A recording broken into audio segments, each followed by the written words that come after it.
Good evening. Welcome to the QCIS channel. We're on this channel, you get a daily dose of science, technology, engineering, and math. My name is Leon Jones, and this evening I'm going to talk about the concept of thermodynamics. Now, when we deal with thermodynamics, we know that it is a science, it's a physical science. It deals with heat, it deals with energy. So, what I'm going to do, I'm going to share my PowerPoint presentation, and I'm going to tell you what thermodynamics is from the screen here. Basically, when we talk about thermodynamics, we're dealing with the study of energy, its transformations, and its relationship to matter, focusing on heat, work, and temperature. It also explores how energy is transferred and how it affects the properties of physical systems, often through the analysis of macroscopic properties like temperature, pressure, and volume. Now, the four laws of thermodynamics govern these relationships, discovering how energy is conserved, how spontaneous processes occur, and the behavior of systems at extremely low temperatures. Now, here's a more detailed breakdown. The core concepts, we deal with energy. Thermodynamics deals with the energy in various forms, heat, work, etc., and it could be transferred and transformed. Also, heat. Heat is a form of energy transfer, specifically related to temperature differences. Work is another form of energy transfer, often involving forces acting over distances. Temperature is a measure of the average kinetic energy of particles in a system. Now, when something is kinetic, that means it's in motion. If something is potential, that's energy at rest. And we also deal with system and surroundings. So basically, thermodynamics considers a specific part of the universe, the system, and everything else, the surroundings. And we have the thermodynamic laws, which govern the behavior of energy and matter in thermodynamic system. Now, the key laws of thermodynamics. You have the zeroth law, which means that two systems are each in thermal equilibrium with a third system, then they are also in thermal equilibrium with each other. This allows for the concept of temperature. Then we have the first law of thermodynamics, which says energy cannot be created or destroyed, only converted from one form to another. That's known as the conservation of energy. And we have the second law of thermodynamics, which states in any spontaneous process, the entropy of the universe or an isolated system increases. Entropy is a measure of disorder and randomness in a system. And we have the third law. As the temperature of a system approaches absolute zero, which is 0 degrees Kelvin, the entropy of the system approaches a minimum value. Now, how do we get 0 degrees Kelvin? Very, very simple. If you have a negative 273 degrees Celsius, you add 273 degrees, that's what you convert Celsius to Kelvin by adding 273 degrees. And you get absolute zero. That means everything is at rest. It's absolute zero. Then we have applications. Of course, thermodynamics is a broad field of applications in various scientific and engineering disciplines, including physical chemistry, which it studies chemical reactions and their energy changes. Chemical engineering, designing and optimizing chemical processes and reactors. Mechanical engineering, analyzing engines, turbines, and other energy-related conversion systems. Meteorology, understanding weather patterns and climate change. Again, meteorology, understanding weather patterns and climate change. So in essence, thermodynamics provides a framework for understanding how energy interacts with matter and how these interactions influence the behavior of physical systems. Now, again, thermodynamics is very broad. Environmental engineering, you see some thermodynamics as well. But basically, for your mechanical engineers and your chemical engineers, thermodynamics is big. Now, within thermodynamics, you also deal with HVAC as well, convection, radiation. That's part of thermodynamics, the chemical process. Now, I'm going to share my screen again, and we are going to get into the PowerPoint. Again, an engineering approach, the basic concepts of thermodynamics. Again, what is thermodynamics? It is concerned with ways energy is stored within a body and how energy transformations, which involve heat and work, may take place. So again, approaches to studying thermodynamics. We have the macroscopic way, that is classical thermodynamics. Macroscopic is like macroeconomics. We get a large portion. Well, same thing with thermodynamics. Macroscopic, classical thermodynamics, which studies large numbers of particles or molecules that make up the substance in question, not require knowledge of the behavior of individual molecules. Then you get to microscopic, that is statistical thermodynamics. It's concerned within the behavior of individual particles, molecules, studies the average behavior of large groups of individual molecules. Now, some of the applications of thermodynamics that you see, I just mentioned: air conditioning systems, car radiators, power plants, refrigeration systems, airplanes, and of course, the human body. The systems, okay, you have the system, you have the surroundings, and you have the boundary. So in a thermodynamic system, you're dealing with a quantity of matter or a region of space chosen for study. Boundary, real or imaginary layer that separates the system from its surroundings. Then you have surroundings. It's a physical space outside the system boundary. Types of systems. You have an open and you have a closed system. Now, closed systems are fixed masses. It's where energy, not mass, crosses closed system boundaries. You look at this closed system. You have energy, yes, mass, no. So in a closed system, M is always going to equal the constant. In a closed boundary system with a moving boundary, you have your moving boundary. So you have gas. You have 2 kilograms. 1 cubic meter. Gas, 2 kilograms, 3 cubic meters. And you have a fixed boundary. Open systems feature controlled volumes. That's when mass and energy cross control volume boundaries. You have your controlled surface, your controlled volume, your mass and energy. Your isolated systems. It's a closed boundary where no heat or work, which we call energy, may cross the system boundary. Typically, a collection of the main system or several systems and its surroundings is considered an isolated system. So here you have your isolated system boundary.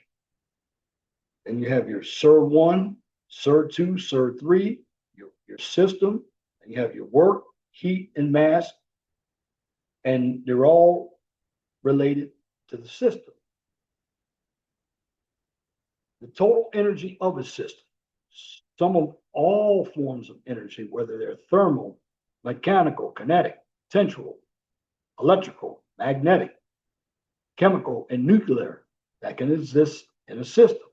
So basically, for systems, we typically deal with this in any type of engineering course.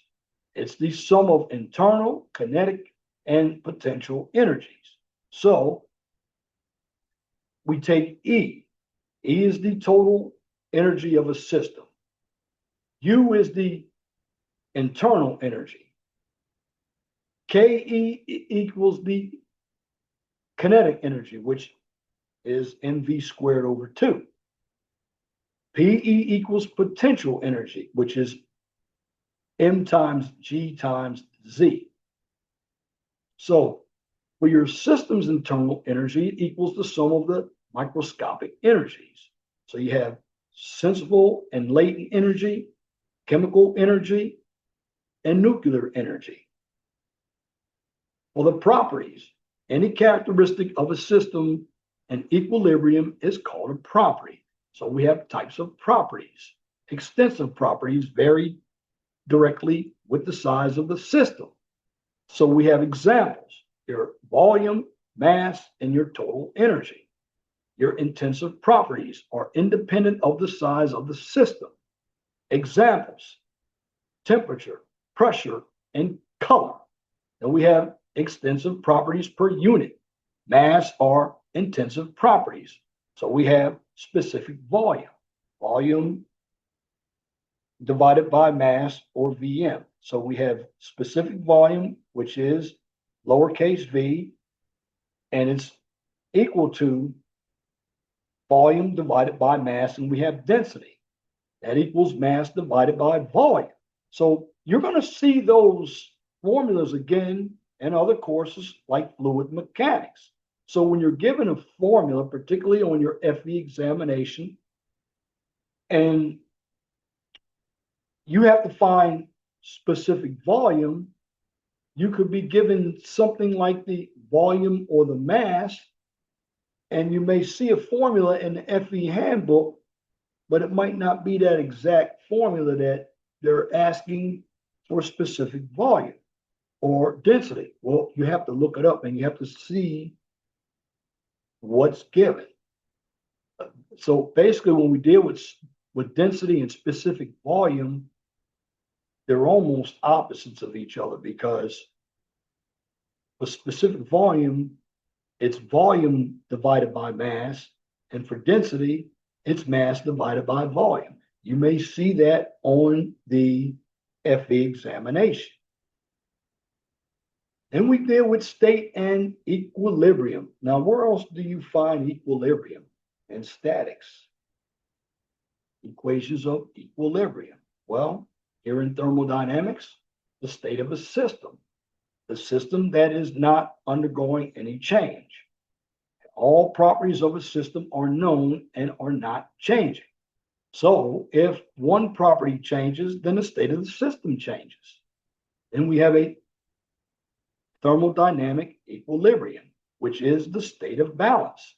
A system is in equilibrium if it maintains thermal uniform temperature, mechanical uniform pressure, phase, the mass of two phases, and chemical equilibrium. Now, where do you see those words? I did a video on material science, and you saw a lot of this same information. So thermodynamics is big. This is where you find the ideal gas content. This is where you find P1, V1, T1 equals P2, P2, T2. This is where you need to understand not 2 scales of temperature, but 4. So you have your Fahrenheit and your Celsius, and then you have your Rankine and Kelvin. Now, just so you'll understand, when you take a Fahrenheit scale and you have to convert it, we already know how to convert Fahrenheit to Celsius, but there are other scales. So if I want to convert Fahrenheit to Rankine, I'm going to add, let's say I have 100 degrees Fahrenheit. Well, if I want Rankine, I'm add 459.6 or 460 degrees, and I'm going to come up with 560. When I have Kelvin, let's say I have 32 degrees Celsius. Well, to get Kelvin, I'm going to add 273 degrees, which will give me right around 305 degrees Kelvin. That's what you're going to look at. You're also going to see the Carnot engine. You're going to see convection. You're going to see conduction. You're going to deal a lot with heat in thermodynamics. So, are processes and paths? Well, the process is when a system changes from one equilibrium state to another one. Now, there are some special processes like the isobaric process, the isothermic process, that's the isothermal process, the isochoric process, the isentropic process.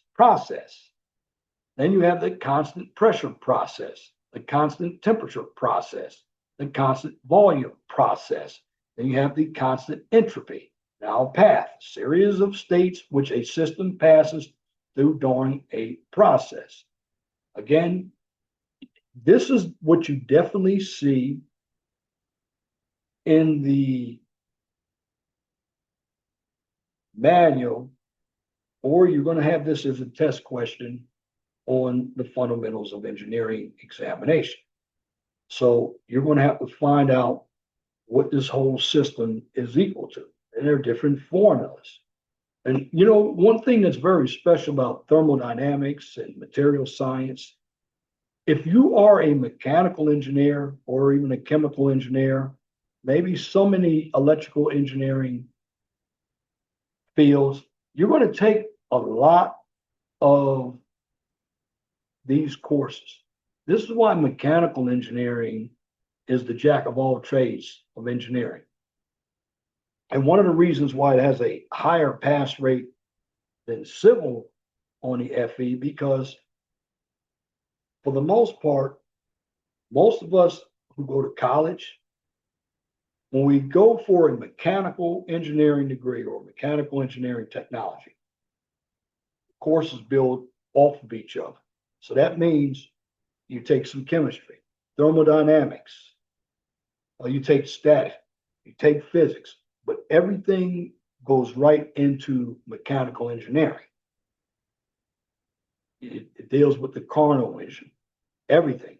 It comes right from thermodynamics, fluid mechanics, comes from dynamics, statics, mechanics of materials, material science. That's what makes mechanical engineering a beautiful type of major. And one of the reasons why it has a high pass rate is because the courses, there are a lot of calculations, but it takes a lot of knowledge, but the courses build off of each other. They're not like civil courses where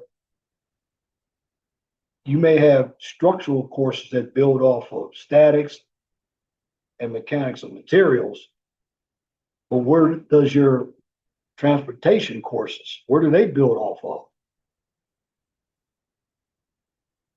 It's very constant here. Then you have your quasi-equilibrium processes. That's when the system remains practically in equilibrium at all times. It's easier to analyze. Equations of state can apply. Work-producing devices deliver the most work. Work-consuming devices consume the least amount of work. And then the state postulate in cycles. What a state postulate is the thermodynamic state of a simple compressive substance is completely specified by two independent intensive properties.